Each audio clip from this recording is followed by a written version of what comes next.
Chers téléspectateurs d'Africa 24, bienvenue à Décryptage qui reçoit aujourd'hui pour vous M. François de Salizé, directeur associé du cabinet SF Consulting.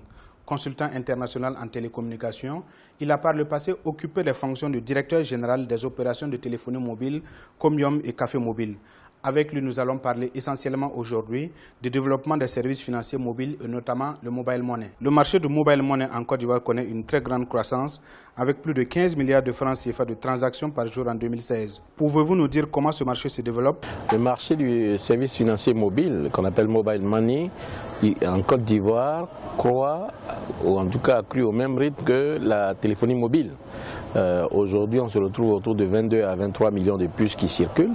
Et sur ces 22 à 23 millions de puces qui circulent, on a à peu près le quart, entre 6 et 8 millions, selon les chiffres, d'abonnés au mobile money. Sur ces 6 à 8 millions d'abonnés, il se trouve que chaque jour, opèrent ces différents abonnés-là sur des transactions, des volumes de transactions qui avoisinent les 15 milliards par jour. Il y a un an, on était autour de 10 milliards par jour. Donc on voit bien qu'il y a une croissance exponentielle de ces services financiers mobiles. Qu'est-ce qui explique le succès de ces services et du mobile money en particulier? Le mobile money, je pense, tire son succès principalement d'un taux de bancarisation qui reste faible. Si on prend la moyenne des pays de l'UEMOA, on est autour de 7 à 8% de taux de bancarisation, ce qui est faible. C'est-à-dire la population qui est détentrice de comptes bancaires rapportée à la population totale, c'est ça qu'on appelle le taux de bancarisation, est autour de 7 à 8%. En Côte d'Ivoire, on peut être autour de 10 à 11% selon les années et selon les exercices. Mais indépendamment de cela, on voit bien qu'à côté de ce taux de pénétration très bas de la bancarisation, le taux de pénétration du mobile est très élevé, autour de plus de 100%. À ce moment-là, donc, il y a un transfert qui va, n'est-ce pas, s'opérer et qui permet aujourd'hui de dire que le mobile money a pris le pas. Mais quelles sont les raisons? Je vois trois raisons fondamentales. La première, c'est l'accessibilité de ces services-là qui ne demandent pas ou qui n'exigent pas un nombre pléthorique de pièces ou de documents pour l'ouverture d'un compte. Il vous suffit simplement de vous faire identifier, comme on dit, c'est le KYC, Knowing Your Customer, qui permet donc de permettre l'identification complète de toutes les puces en circulation, pour des raisons de sécurité, mais c'est pour des raisons aussi de marketing.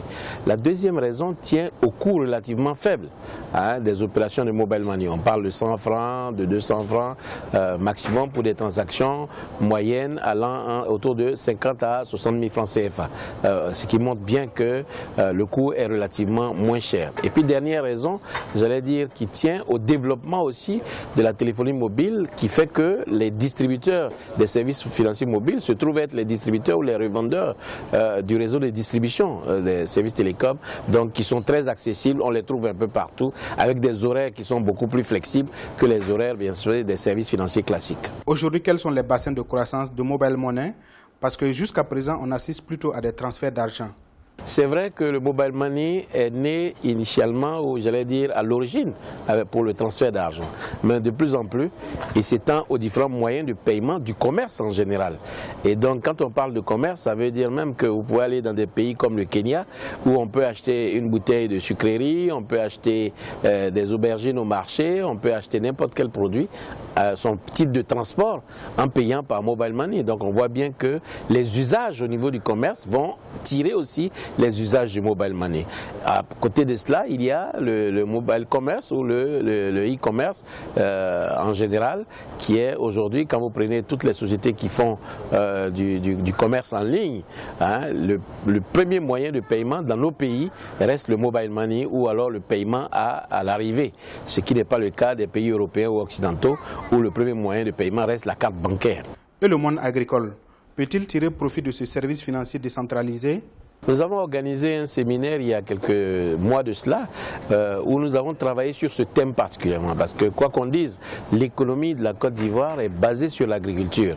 Donc si nous voulons développer le mobile money au-delà des usages qui sont le transfert d'argent ou le moyen de paiement, il faut faire en sorte que ce moyen de paiement puisse avoir aussi lieu ou se tenir dans les zones agricoles, dans les zones où il y a de fortes transactions agricoles.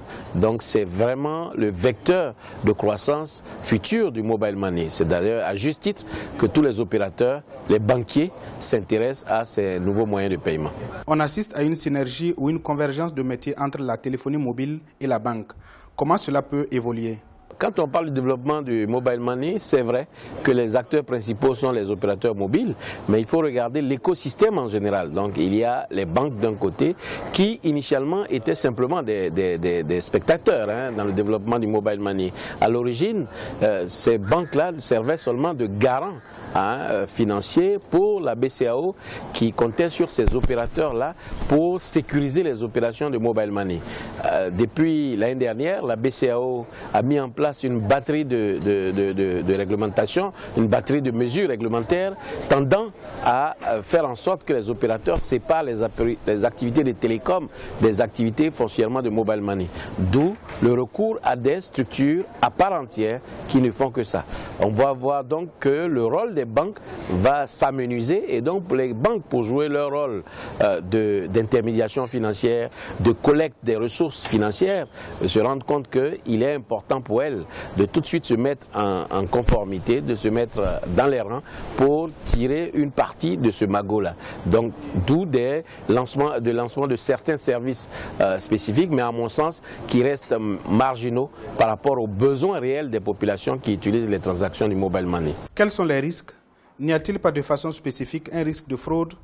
On sait qu'il existe beaucoup de hackers, de pirates informatiques, alors la sécurité des transactions de mobile money est-elle garantie? Si quelqu'un vous dit qu'on va avoir la sécurité, le risque zéro, ça n'existe nulle part. Mais il est bien évident que le fait déjà que la BCEAO ait souhaité qu'il y ait une société à part entière qui soit distincte de la société de téléphonie mobile, déjà c'est une première victoire. Maintenant une deuxième victoire, ce sont tous les moyens que les opérateurs financiers, bancaires et télécoms mettent en place pour sécuriser. On parle de clés PKI, on parle d'autres formes de sécurisation qui peuvent permettre, et puis après tout, la plus grande sécurité reste quand même le mot de passe qui est personnel et que chaque individu détient. Donc au-delà de toutes les autres opérations, je pense que déjà c'est une forme de sécurité. Donc de plus en plus des moyens aussi sont développés par de grandes sociétés multinationales de billing, de facturation de ces services-là, qui mettent en place des instruments, des outils pour parer à toute éventualité de fraude. Au terme de cet entretien, que faut-il retenir en matière de développement du mobile money en Côte d'Ivoire?